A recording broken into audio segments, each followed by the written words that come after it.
Right Srinivas గారు, ఇంకొక అంశం ఏంటంటే తెలంగాణలో బీఆర్ఎస్ అయితే మాత్రం వ్యూహాత్మకంగా అడుగులేస్తుంది. రైతు కమిటీలను ఏర్పాటు చేసింది.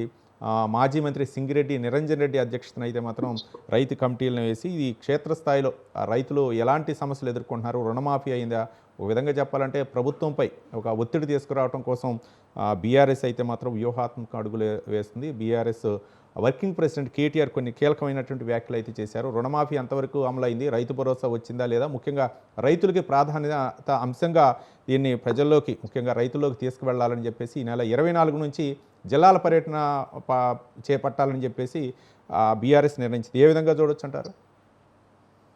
అంటే ఇప్పుడు ప్రభుత్వ పథకాలు ఏవైనా సరే 100% అమలు చేయాలంటే అసాధ్యం. రైట్. వాళ్ళు రుణమాఫీ చేశారు, పూర్తి స్థాయిలో అందకపోయి ఉండొచ్చు. అయితే ఇది ప్రతిపక్షాలకి డెఫినెట్గా అస్త్రం అవుద్ది. రైట్. ఎందుకంటే కొంచెం వాయిస్ గట్టిగా ఉన్న వాళ్ళకి బీఆర్ఎస్లో అంటే టీఆర్ఎస్ పార్టీ ఇప్పుడు బీఆర్ఎస్గా మారింది కాబట్టి బీఆర్ఎస్ పార్టీలో మంచి వాయిస్ లీడర్స్ ఇప్పుడు కేసీఆర్ గారు, కేటీఆర్ గారు, హరీష్ రావు గారు, అలాగే కవిత గారు, అంటే వాళ్ళు ఒక్క ఫ్యామిలీ నుంచి 4 యోధులు ఉన్నారు. అలాగే ఆ పార్టీలో ఎవరిని కదిపినా సరే వాళ్ళు వాళ్ళ స్వరాలన్నీ భాస్వరాల్లో పడుతూ ఉంటాయి. అసలు మామూలుగానే తెలంగాణ సమాజంలో చైతన్యవంతమైన సమాజం ఇది. ఉద్యమ స్ఫూర్తి ఉంటుంది. ఏమండి? ఉద్యమ స్ఫూర్తి, సామాజిక స్పృహ కలిగి ఉంటారు.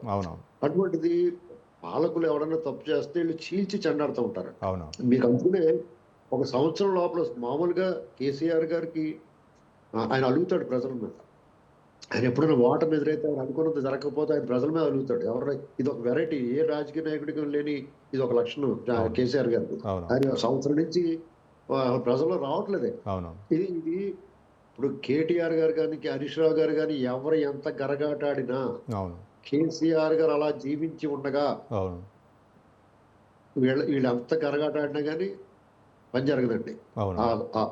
ఏ మాట వచ్చినా కేసీఆర్ గారి నోట్లోంచి రావాలి. ఆయన ప్రజల్లోకి వస్తే వచ్చే స్పందన వేరు. అది గమనించుకోవాలి. ఆ పార్టీ మరి ఎందుకు గమనించట్లేదు అర్థం అవట్లేదు. అయితే ఆయన అసెంబ్లీకి వచ్చి కేసీఆర్ గారు అసెంబ్లీలో తన వాణి వినిపించాలి. ఆయన ఒక్కడైతే కూడా ఎదుర్కోగలడు. ఎందుకంటే ఆయనకున్న వాగ్దాటి పరిజ్ఞానం అలాంటిది. ఎందుకంటే ఆ విషయంలో కేసీఆర్ గారిని కొట్టి మునగడు తెలంగాణలోనే లేడు. ఆయన సబ్జెక్ట్ ముందు అంటే తెలంగాణ పరిసర ప్రాంతాలపై పూర్తిగా అవగాహన ఉన్నటువంటి వ్యక్తి కేసీఆర్. కంప్లీట్ గా ఎందుకంటే అసలు ఆయన అంటే ఇది పొగడ్తల కింద అనుకుంటారు కాదు.